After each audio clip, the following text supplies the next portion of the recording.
Good day, and welcome to the Lamb Weston third quarter earnings call. Today's conference is being recorded. At this time, I'd like to turn the call over to Dexter Congboulet. Please go ahead. Good morning, and thank you for joining us for Lamb Weston's third quarter 2024 earnings call. This morning, we issued our earnings press release, which is available on our website, lambweston.com. Please note that during our remarks, we'll make some forward-looking statements about the company's expected performance that are based on how we see things today.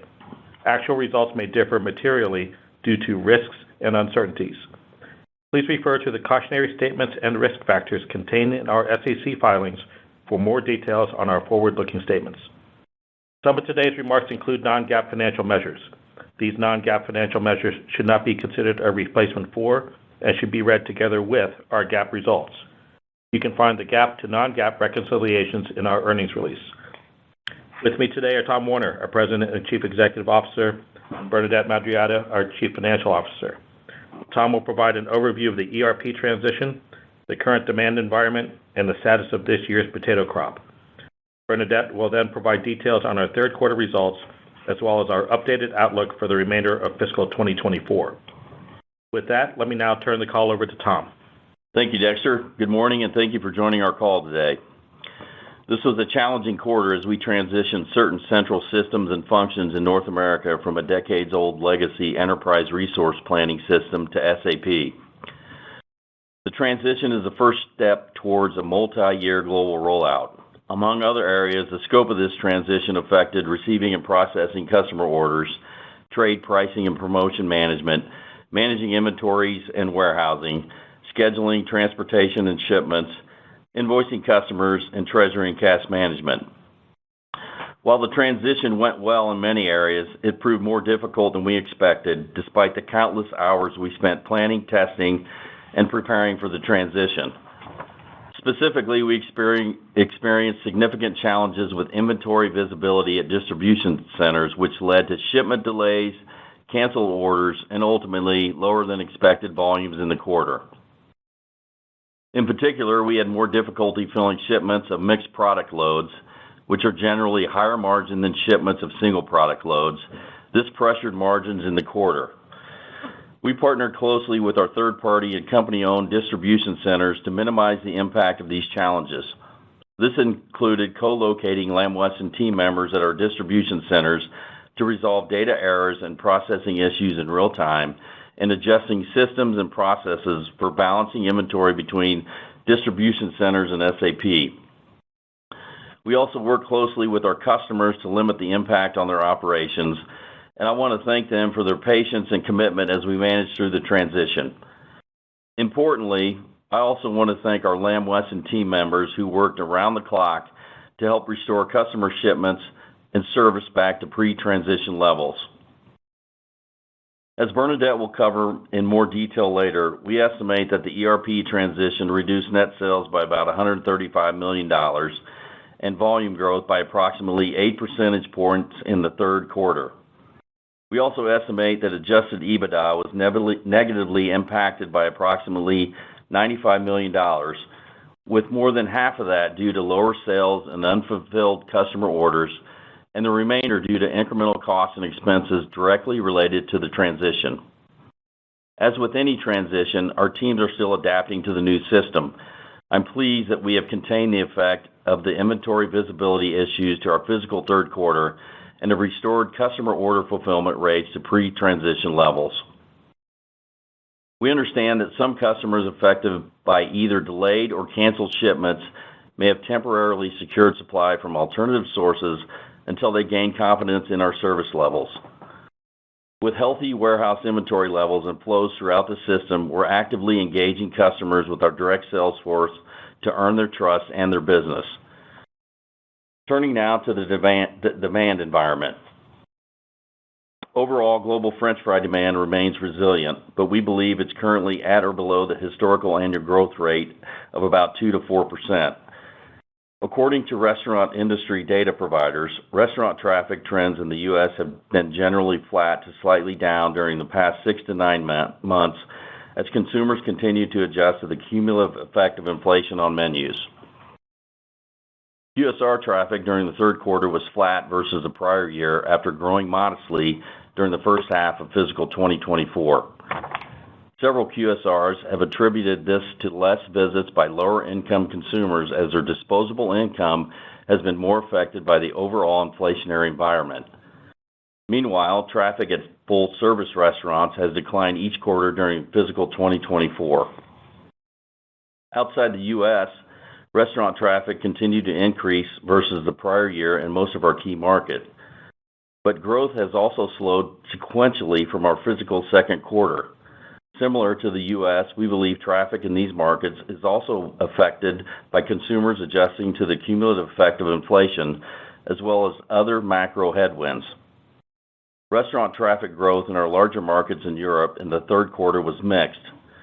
Traffic was up in France, Germany, and Italy, but at notably slower rates than during the first half of fiscal 2024. Traffic was down in the UK and Spain. In Asia, traffic growth in both China and Japan was solid, while in the Middle East, traffic was down. While global restaurant traffic has slowed, the fry attachment rates in North America and in our key international markets have been generally stable. So on the one hand, fries remain as popular as ever with consumers, but on the other hand, consumers are going out to eat less often. Because of these recent trends, we're taking a more cautious view of the consumer. In our previous financial outlook, we expected restaurant traffic and demand would pick up in the fourth quarter. As Bernadette will cover in more detail, we're now taking a more prudent approach to our expected sales and volume performance in the near term. We currently anticipate volume will decline mid-single digits as opposed to our previous expectation of modest volume growth in the fourth quarter. Despite this near-term caution, we believe the pressure on restaurant traffic and demand is temporary, and we remain confident that the global fry category will return to its historical growth rates as consumers continue to adjust to higher menu prices. Turning now to the upcoming potato crop. In North America, we've agreed to a 3% decline in the aggregate in contract prices for the 2024 potato crop, and have largely secured the targeted number of acres to be planted across our primary growing regions. Planting is on schedule for the early potato varieties, and we expect planting for the main harvest to be completed by the end of April. Although we expect our potato costs in North America to decline somewhat during the second half of fiscal 2025, assuming an average crop, they will likely be offset by a rise in our other input costs. In Europe, prices governed under fixed price contracts are up mid to high single digits, and we've contracted for our targeted amount of acres. We'll provide our typical update on the outlook for potato crops in North America and Europe when we issue our fourth quarter earnings in late July. So in summary, we believe the impact of the order fulfillment issues has been contained to the third quarter as service levels have been restored to pre-transition levels. Overall, global fry demand remains resilient, although restaurant traffic trends continue to be challenged as consumers adjust to higher menu prices. We have reduced our fiscal 2024 financial targets to reflect these softer traffic trends and the higher than expected financial impact of the ERP transition. And finally, we have largely locked in the pricing and acreage needed for this year's crop in North America and Europe. Let me now turn the call over to Bernadette for a more detailed discussion on our third quarter results and updated outlook. Thanks, Tom, and good morning, everyone. As Tom noted, we're not happy with the magnitude of the impact of the ERP transition on our customers, our business, and our P&L. However, I do want to take a moment and say how proud I am of our Lamb Weston team members who did work tirelessly to remedy the issues we experienced and bring our customer order fulfillment rates back to pre-transition levels within the quarter. I also want to thank our sales team members who stayed close to our customers to limit the impact as much as possible on their businesses. Let's review our third quarter results. Sales increased $205 million, or 16%, to $1.46 billion. The entire increase was driven by $357 million of incremental sales from the acquisition of the EMEA business. This is the last quarter that we'll receive the incremental benefit from the EMEA consolidation since we began to consolidate EMEA sales beginning in the fourth quarter of fiscal 2023.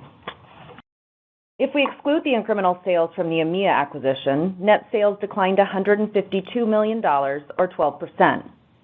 We estimate that the majority of the decline, or approximately $135 million, was due to unfilled orders attributable to the ERP transition.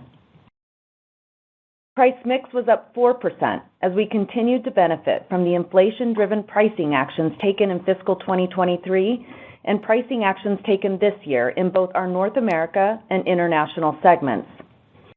However, unfavorable mix related to the type of orders we were able to fill during the ERP transition partially offset the benefit of the pricing actions. In addition, lower freight charges to customers were nearly a 5-point headwind, which was driven by lower volume shipped and the pass-through of lower freight rates when shipping products to customers. Total sales volumes declined 16%, with about 8 points of the decline associated with unfilled customer orders due to the ERP system transition. The other 8 points of the decline was primarily driven by two factors. First, more than half reflected softer than expected restaurant traffic trends in North America and key international markets. As Tom mentioned, we believe the traffic trends remain challenging as consumers continue to adapt to higher menu prices. In addition, unusually poor weather in January negatively affected traffic in the U.S. Second, the remainder of the volume decline reflected the carryover impact of exiting lower margin business during the second half of fiscal 2023.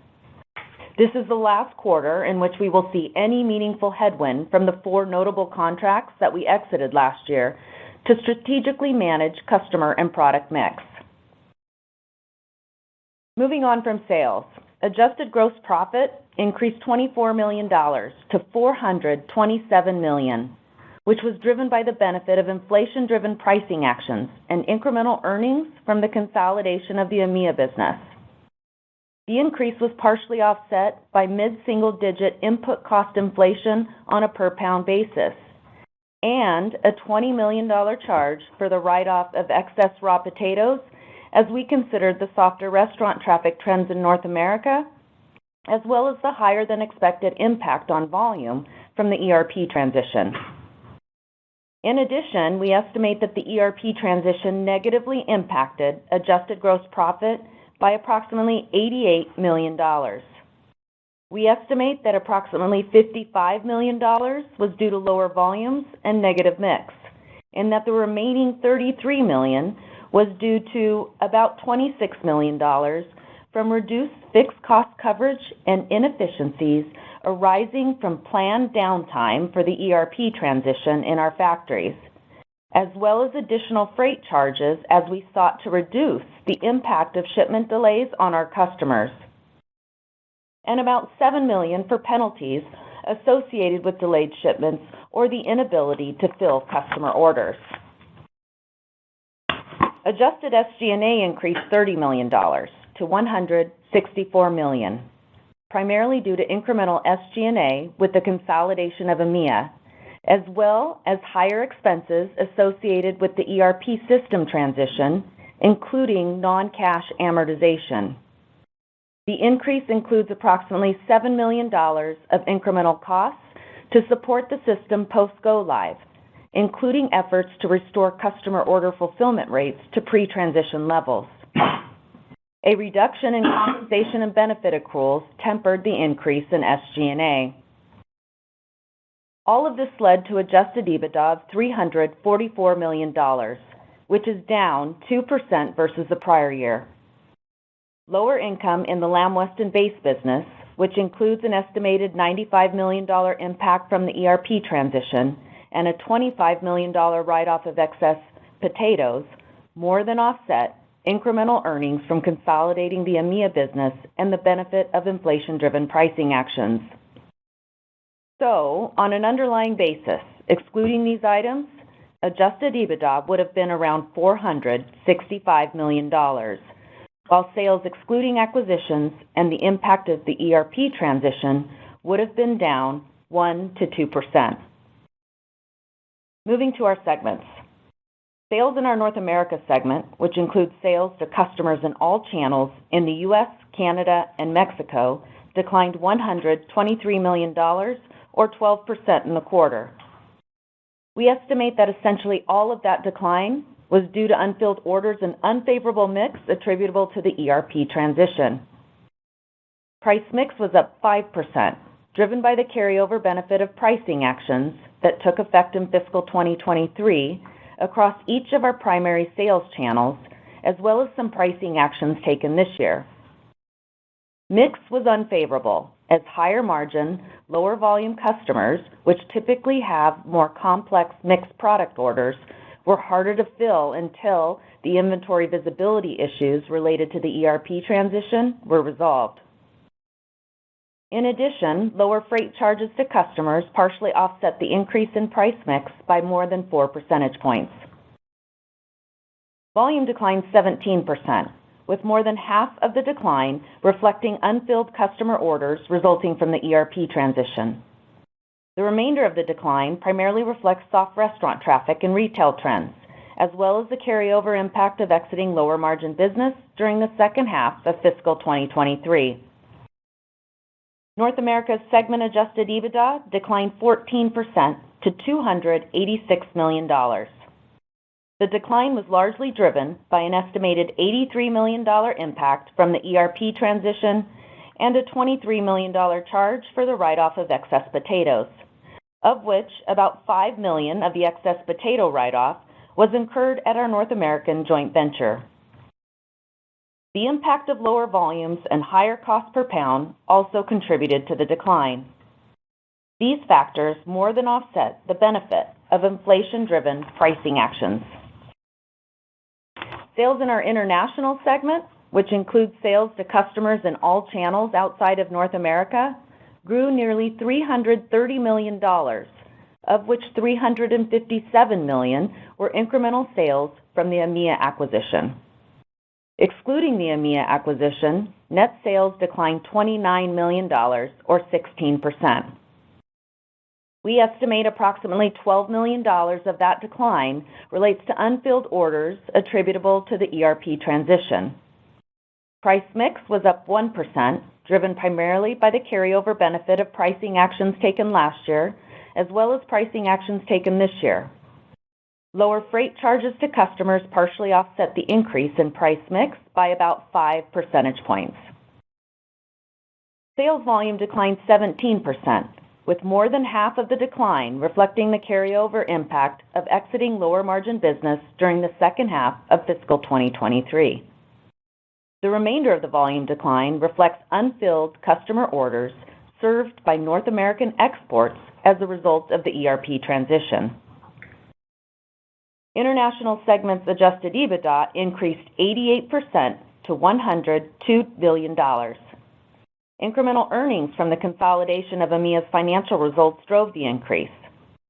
Excluding the EMEA acquisition, higher cost per pound, an estimated $5 million impact from the ERP transition, lower volumes, and a $2 million allocated charge for the write-off of excess raw potatoes more than offset favorable price mix. Let's move to our liquidity position and cash flow. Our balance sheet remains strong. We ended the quarter with a net debt leverage ratio of 2.6 times adjusted EBITDA, up from 2.4 times at the end of the fiscal second quarter. Our net debt increased about $270 million to $3.8 billion as we drew on our revolver to largely finance increased working capital needs during the ERP system transition, as well as increased capital expenditures. We continue to have ample liquidity, including more than $900 million available under our revolving credit facilities. In the first 9 months of the year, we generated more than $480 million of cash from operations, up about $145 million versus the prior year period, primarily due to higher earnings. We spent nearly $830 million in capital expenditures, which is up about $330 million from the prior year period. The increase primarily reflects construction and equipment costs for our new China factory that started up in November, as well as costs related to our capacity expansion projects in Idaho, Netherlands, and Argentina. And finally, we've returned more than $270 million of cash to our shareholders, comprised of $122 million in dividends and $150 million in share repurchases. Turning to our updated fiscal 2024 outlook. We updated our full-year sales and earnings targets to reflect the impact of the ERP system transition, as well as near-term demand trends. Specifically, we reduced our annual net sales target to $6.54 to $6.6 billion from our previous target range of $6.8 to $7 billion. The updated range includes $1.1 billion of incremental sales attributable to the EMEA acquisition during the first 3 quarters of the year. Our updated sales target implies sales of $1.69 to $1.75 billion in our fiscal fourth quarter, which is flat to up 3% compared with the same period a year ago. We expect price mix will drive our sales growth in the fourth quarter, reflecting the continued carryover benefit of inflation-driven pricing actions taken in fiscal 2023 and actions we've taken in fiscal 2024. We expect lower freight charges to customers will continue to partially offset the increase in price mix. As Tom noted, we expect volumes in the fourth quarter will decline mid-single digits, which is down from our previous target of positive volume growth. The primary reasons for the change include our expectation that soft restaurant traffic trends in North America will continue longer than we initially anticipated, and that restaurant traffic trends in several of our key international markets have also softened more than expected. We point to softer restaurant traffic trends as the driver affecting our volume performance, since our fry attachment rates in North America and our key international markets have generally been stable, and that our customer order fulfillment rates that were affected as part of the ERP transition in North America are back to pre-transition levels. In addition, we expect volume in the fourth quarter may be impacted by some customers in North America that were affected by the ERP transition seeking supply, at least temporarily, from alternative sources. For earnings, we reduced our adjusted EBITDA range to $1.48 to $1.51 billion from a previous range of $1.54 to $1.62 billion. That's down about $85 million using the midpoints of the 2 ranges. The decrease largely reflects an estimated $95 million impact from the ERP transition, a $25 million charge for the write-off of excess raw potatoes, and the impact of softer restaurant traffic trends in North America and our key international markets. We partially offset the decrease by absorbing some of the financial impact of the ERP transition, as well as reducing compensation and benefit accruals. Our updated target implies adjusted EBITDA of $350 to $375 million in the fourth quarter,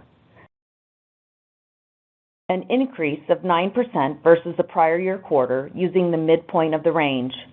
We expect higher sales and adjusted gross profit to drive the growth, partially offset by adjusted SG&A of $190 to $195 million. With respect to adjusted diluted earnings per share, we lowered our full-year target to $5.50 to $5.65. We're also updating a couple of other financial targets. We expect capital expenditures of $950 million, which is the upper end of our previous range of $900 to $950 million. We also expect our annual effective tax rate to be around 23%, which is at the low end of our targeted range of 23 to 24%. Our targets for depreciation and amortization expense of $300 million and interest expense of $140 million are unchanged. Let me now turn it back over to Tom for some closing comments. Thanks, Bernadette.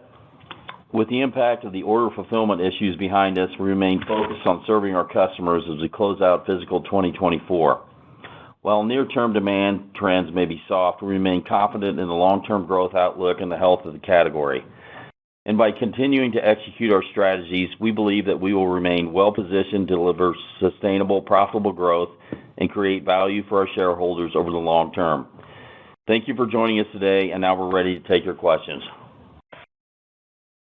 Thank you. If you would like to ask a question, you may signal by pressing star 1 on your telephone keypad. If you are using a speakerphone, please make sure your mute function is turned off to allow your signal to reach our equipment. Once again, star 1 for questions. We'll go first to Andrew Lazar with Barclays. Great. Thanks so much. Good morning, everybody. Morning. Morning, Andrew.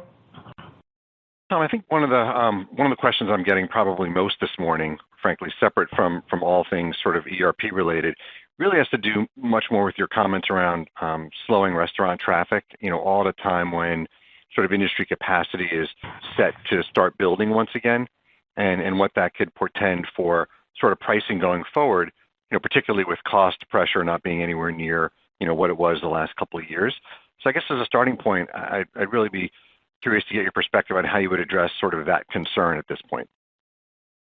Yeah, Andrew, thank you for the question. Certainly the restaurant traffic trends have been soft, as we stated in our comments, and everybody knows we've got capacity coming on in the industry, and the thing to remember is as the capacity comes on, it's not all created equal. So the capabilities of the capacity are different, and as we have in the past when we've had capacity coming online, we're going to manage it very closely and look at the opportunities we have in the different markets based on the capacity coming online, as we have in the past. And so the difference is obviously the trends in the restaurant traffic are softer. We expect that to be a temporary outlier at this point. Time will tell, but we'll manage the capacity coming online like we have in the past with ourselves and competitors. And the category's been resilient, and we remain confident in the long-term trajectory of this category, which we expect to get back to 2 to 4% growth at a minimum. And then I know there are a number of costs, right, that Lamb Weston absorbed in fiscal 24 that I don't think you would expect to necessarily repeat next year. So some of the inventory write-offs, the costs associated with obviously this ERP disruption and such. I mean, just back of the envelope, it would seem like, again, if it weren't for those things, maybe EBITDA would be closer to like $1.7 billion this year as sort of a base. And I'm just trying to get a sense of, if we exclude those costs, would that kind of be a how we think about a baseline for EBITDA for 24, off of which you would expect to grow EBITDA, hopefully, closer to your algorithm, let's say, in fiscal 25, or am I missing something in that sort of math? Thank you. Hi, Andrew. This is Bernadette. You're absolutely thinking about it correctly. We did absorb those costs, and I think you would add those back as you look to fiscal 25. I think what's going to be key is we'll need to take a look at the restaurant traffic trends and impact on volume as we move forward, and how that translates to fiscal 25. And we're in the process of rolling that up right now, and we'll have more information when we give our outlook in July. Thank you. Thank you. We'll go next to Peter Galbo with Bank of America. Hey, guys. Good morning. Morning. Morning, Peter. Morning. I wanted to unpack maybe just the underlying volume comment that you made, Bernadette. So, I mean, at a total company level, right, if we strip out the 8 points from ERP, and there's obviously a piece that was walkaway business, it seems like underlying volumes would have been down, 4 or 5%. And that's kind of what you're extrapolating into 4Q. Just want to understand if that's kind of the logic as to how you're applying kind of whatever the 3Q rate was forward. Yeah, so you're exactly right. It was a 16% decline in the quarter, 8 points related to the ERP transition. And then, the underlying volume, we had expected it to improve sequentially, but that the softer traffic trends that we did see, we do expect those to remain soft in Q4 of this year, and that's what we're updating in our outlook, that continued softness. Okay, got it. And I think what's implied, again, in the fourth quarter guidance, and again, just thinking about this as it starts rolling forward into next year, is that price mix kind of steps back up, at least sequentially, or the contribution rate based on kind of the updated guidance? And I wasn't sure how much of that is just mix as you get back to fulfillment versus anything else that we might be considering. Thanks very much. Yeah, you're going to see a couple of things. Mix will be part of it. As we said, in the third quarter, we weren't able to fill a lot of those orders that are more higher margin, just given the more mixed loads and the order fulfillment issues we were having. So you will see that impact then into the fourth quarter. But there's generally a sequential change between third and fourth quarter, and you'll continue to see that as you have in previous periods.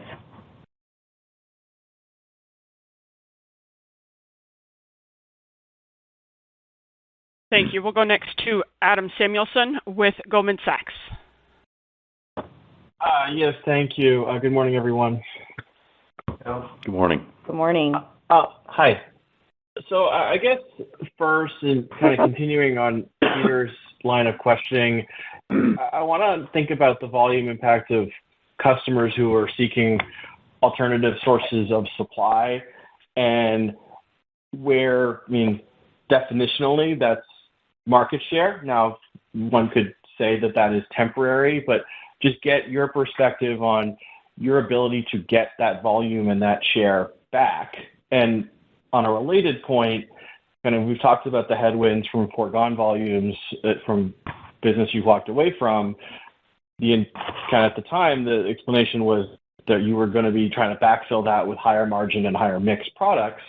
Doesn't seem like we're getting that incremental uplift on the back end, and I'm just trying to get a update on where you are with those targeted volumes and targeted customers and categories. Yeah, and this is Tom. So a couple things. We're getting ready to go through our contracting season, as we do every year at this time. We're on the front end of it. So we have a robust plan on how we're going to work through that, and so I'm confident the team and our direct sales force and Mike Smith and his commercial leaders are focused on that. So more to come on that, but it's going to take some time. It's not perfectly matched, as we've stated in the past, in terms of the volume we've exited versus what we're targeting in the marketplace, and we're going to do it at the right margin levels. So that's number one. Number two, this is a tough transition. There's no question about it, and it materially impacted the company, and we're not happy about it. And so we have to win back the trust of some of our smaller customers, and we're working hard to do that with our direct sales force. And but it's going to take some time, and that's an unfortunate thing that has happened. But I'm confident we have a plan. We've got everybody activated, our direct sales force, 300 salespeople on the street, but it's going to take some time. And your question about your point about market share is absolutely true. And so we're going to have to work hard to get it back, and we will. We have a resilient sales force, but it's going to take some time, and I'm confident that the team, we got a great plan in place, but it will take some time, and we're going to get there. Okay, no, that's helpful. And then a second question I had on capital allocation and CapEx. And I guess I'm just trying to get a sense for higher. We're at the high end of the range on capital spend this year, and some of that's just the timing of payments on projects. Is there been with a slower demand environment in the near term? Is there any thoughts about timing of capital spend in 25 and 26 as it will relate to the Netherlands and Argentina facilities, and how quickly those need to be brought on, or how quickly upgrading of other facilities needs to happen? And should we still be thinking about CapEx in how should we think about CapEx in 25 given slightly higher spend this year? Yeah, so Adam, as we communicated in our Investor Day in October, we're going to have an elevated level this year, next year. The projects that you mentioned, those are baked, and we're committed to it. And so we expect 25 will be elevated, as we stated. And, you know, as we continue to evaluate the market and what's happening, you know, we'll evaluate all of our capital expenditures going forward in terms of base capital levels that are needed. Yeah, the guidance would be consistent with what we shared at Investor Day, 12 to 13% of sales in fiscal 25. Okay. All right. That's helpful. I'll pass it on. Thank you. Thank you. We'll go next to Tom Palmer with Citi. Good morning. Thanks for the question. Good morning, Tom. I wanted to follow up, I guess, a little on Peter and Adam's question, just on some of these customers. When might you have clarity whether these customers have kind of dropped you on a more sustained basis or whether you're starting to kind of win them back? Is this, it's really going to play out over 4Q and by next quarter we'll have real visibility over that trajectory, or could it take even longer? No, right now as we sit, you know, my belief is over the next 3 to 5 months, we'll have some clarity on it. You know, and that's going to be in conjunction to a lot of the contracting that we go through with the customers this cycle. You know, so Tom, I think we'll have good visibility by the time we get to our next call in July, and we'll get some more color on it by then. Okay, thank you. And then just the mid-single-digit volume decline in 4Q, if we were to kind of break that down between industry and then versus Lamb Weston specific, I mean, just any help here. I mean, is it industry is a smaller piece to consider and the Lamb Weston piece is more meaningful? Yeah, no, I would say that it's more industry is where you're going to be seeing that with the softer traffic trends. And then, you know, the other piece will be any hangover that we have from the ERP transition, but definitely more traffic trends softening that's impacting that. Okay, thank you. We'll go next to Robert Moskow with TD Cowen. Good question. A few small ones. I don't know, maybe you wait a few months before you tell us this, but you say you've contracted with growers already for potatoes. I would imagine you have a volume assumption, like internally related to that in terms of demand for fiscal 25. Is there any color you can give us on how much volume you're contracting with those growers? And then secondly, you say the ERP project is multi-year, and I guess I need to know more about it. But are there any other steps along the way that you think will it possibly impact your execution with customers? Thanks, Robert. First, I'll take your last question first in terms of the ERP. You know, the next phase of the ERP will be in North America, and that will be at our plants. We will do a pilot plant first, where we will test all of its capabilities before we earn the right to move to the other plants, and we'll do that in waves. So we're right now in the middle of completing design build for the plants, and then we'll roll that out in phases, but it will have much less of an impact given our deployment strategy, whereas this one was much larger in scope. And then as it relates to the potato crop that we contracted for 2024, yes, we do use volume estimates just like we do every year. we have taken down the number of acres that we did contract this year, just given the elevated level of inventories that we're going to have at the end of this year with the excess crop. But we don't share any of the information in terms of number of acres, but have taken into consideration what we're seeing from restaurant traffic trends. Okay. And maybe a quick follow-up to that. Just mathematically, I think you said traffic is kind of flattish at restaurants, and attachment rates are still pretty good. How does that translate to a mid-single-digit volume decline? If I just qualitatively put those two numbers together, I would think volume would have held up a little bit better. Yeah, I think from a volume perspective, our QSRs, we are seeing sequential declines in volume, and that's what's driving a lot of the volume decreases that you're seeing. Sequential declines? Yes. Is that a year-over-year decline also, or is it kind of... Yeah, it is. Yeah. Absolutely. It's a year-over-year as well as sequential. We've continued to see QSR traffic decline. When we were saying about flat, that was more in the food service space. Service. Okay, separate. Got it. Thank you. Thank you. We'll go next to Rob Dickerson with Jefferies.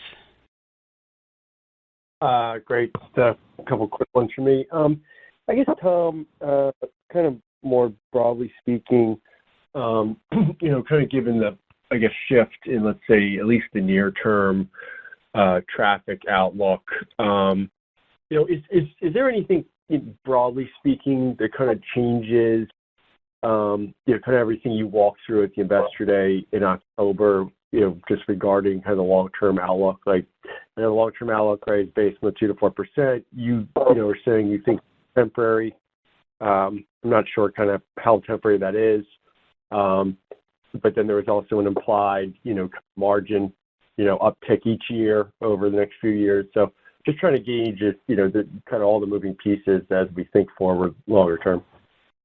Yeah, Rob, as I sit here right now, yes, we've been talking about softer traffic and that's been in the market for a while.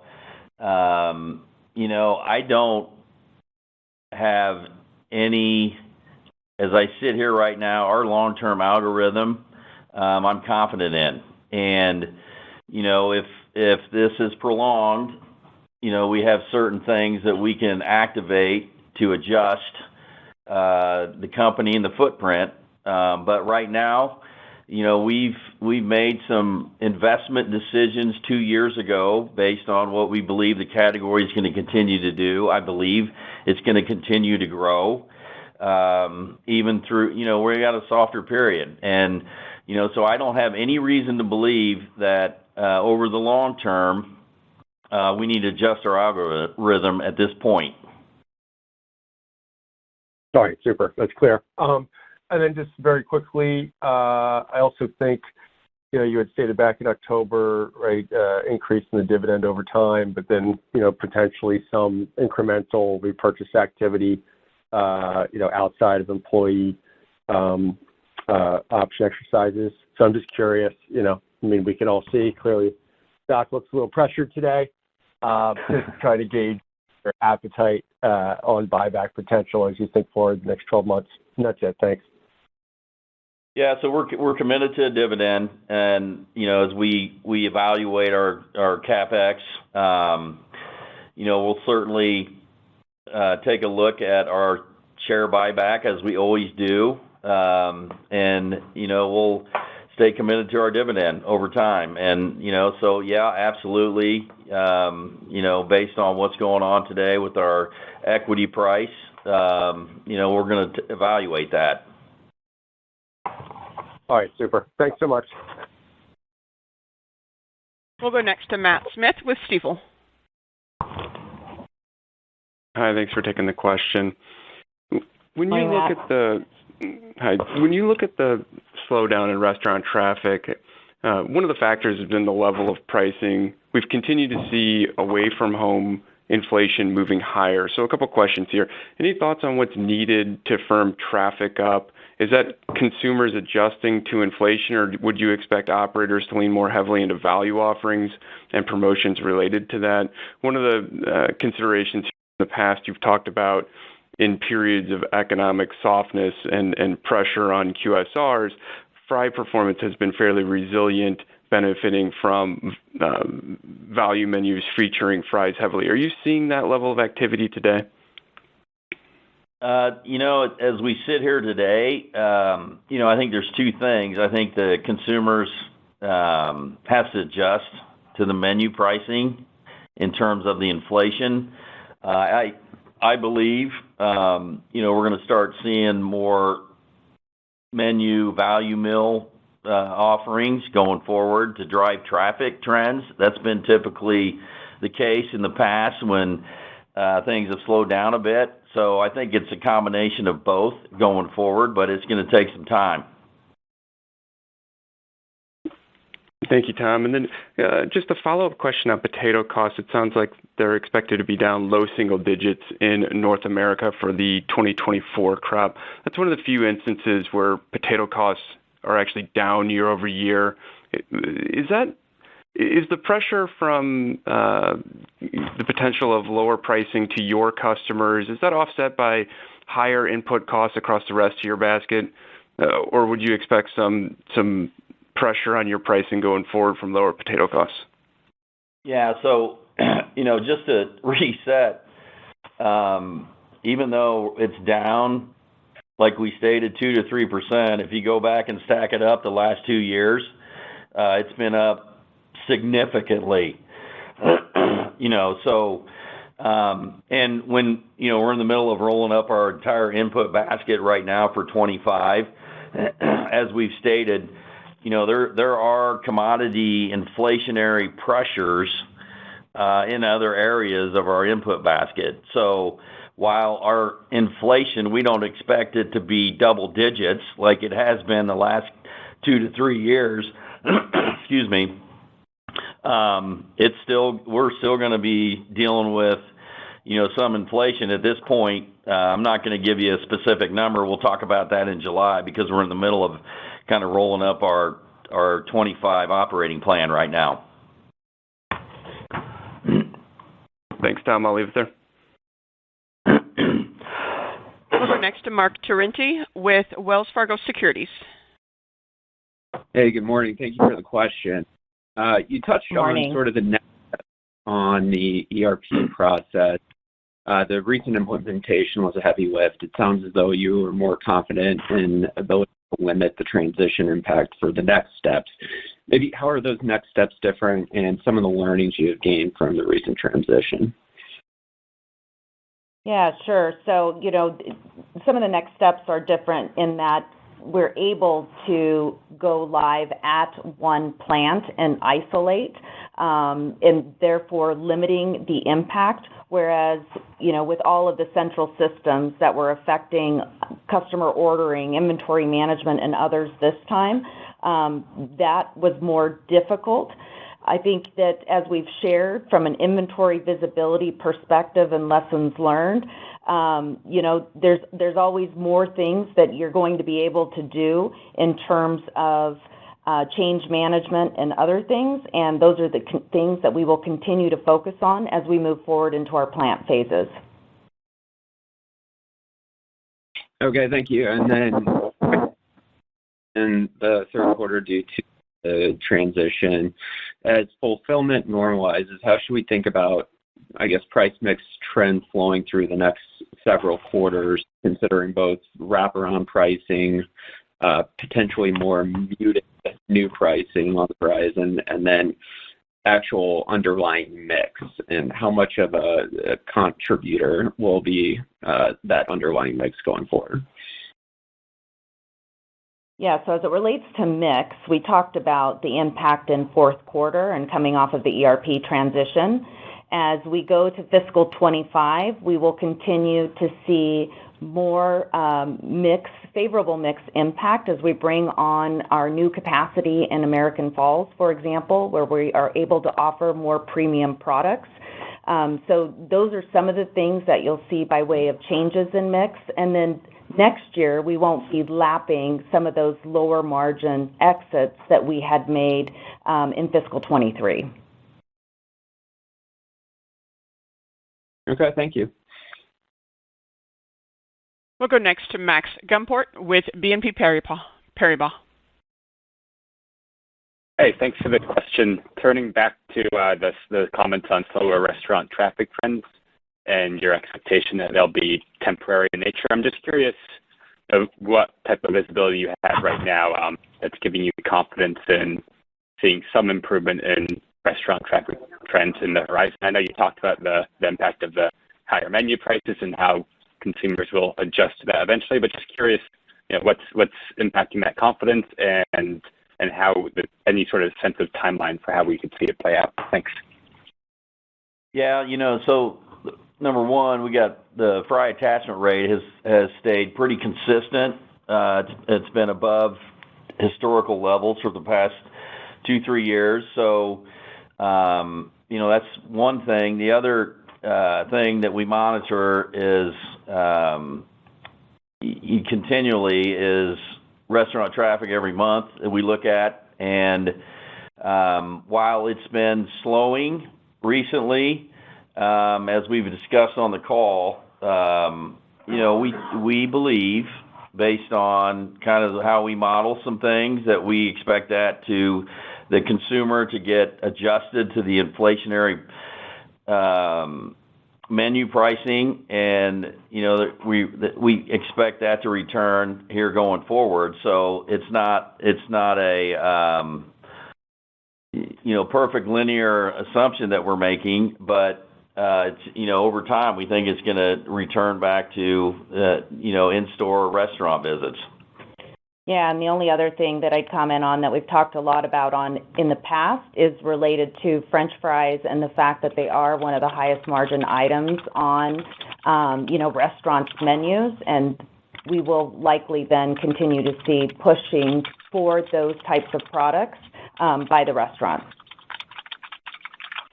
Got it. Thank you. And then turning back to the sort of the backfilling of the contracts that you exited in 23, it feels like it's been pushed off a bit, right, given the ERP transition. But I'm just curious, right now it feels like you're going to be trying to maintain relationships with customers that were impacted by the ERP transition. So how far back has your ability to start to make progress on backfilling some of those contracts you exited with higher margin businesses been pushed? Is that more of a middle of 25 type event now? Thanks. I'll leave it there. Yeah, so we're on the front end of a lot of our contracting with customers right now, as I stated earlier, and we've got a plan put together as we start thinking about FY25 and targeted customers and rebuilding the relationships with some of the customers that we impacted, unfortunately, with our ERP situation. And it's going to take the next several months to work through all that, but I expect, as our team will recapture that business, we'll be targeted in our approach to that. And, so it's going to take some time to rebuild those relationships, and we're going to be mindful, as we always are this time of year, as we talk to our customers that we're contracting with on the opportunities that we feel we need to, target and go after. Great. Thank you. We'll go next to William Reuter with Bank of America. Hi, I just have two. The first is, at this point, are there any orders that continue to be delayed? I just wanted to put a finer point on that. We're back to our previous order fulfillment rates. Okay, good to hear. And then the second, given your early conversations with customers and the fact that you are in the midst of contract negotiations, have you gotten any sense that customers are leaning on you more than they would have in the past based upon the recent, challenges that existed? No, I don't, we don't have any from a customer standpoint, we were communicating well with them, with the challenges we had. A lot of our bigger customers, we made sure they understood all the things we were going through. So, generally they didn't like it, but they understood. But, there's no fallout from a lot of our bigger customers. As we went through this, and, we did our best to protect everybody as we could. Got it. And actually, I have one more. I think the ERP implementation that's going on right now is just in North America, and that you'll be doing it in international regions in the future. Is that right? That's correct. So we did the central systems in North America. The next phase will be plant in North America, and then after that, we will go international. Great. That's all for me. Thank you. Thank you. We'll go next to Carla Casella with J.P. Morgan. Hi, thanks for taking the question. In the past, you've talked about M&A and internationally. Is that all kind of off the table for now until you get the ERP system done, or are you still looking at opportunities, and can you talk about what you're seeing in the market? Yeah, it's not off the table, and, I've been pretty clear on this, that we're always continuing to evaluate international acquisition opportunities. Certainly, the timing of those depends on, depends on the other side of the table, so to speak. So you can't always time these perfectly, and we'll continue to evaluate it. And if something, presents itself, based on what's going on today, we're going to continue to move forward. But we got to be mindful about what's going on in the organization. But you can't predict when these things are going to happen. We have a sense of it, but we're absolutely going to continue to pursue those. And has the market, given the kind of softness in the QSR today internationally, is the market opening up more? Are you getting more looks than in the past? Anything you can give us on the market? Yeah, I'm not going to get into a lot of specifics on that question, obviously. But, the thing to remember is we have a belief in the long-term resilience of this category and have. And yes, we're dealing with some softness right now. We believe the category is going to return globally. And, we're seeing some pockets of international markets that are performing well, as I stated in my prepared remarks. So over the long term, if something presents itself, we're absolutely going to evaluate it. Okay, great. Thank you. With no additional questions in queue at this time, I'd like to turn the call back over to our speakers for any additional or closing remarks. Hi, this is Dexter. If you have any follow-up questions or like to schedule a call, please send me an email and we can do so. Other than that, have a good day and thanks for joining the call. That will conclude today's call. We appreciate your participation.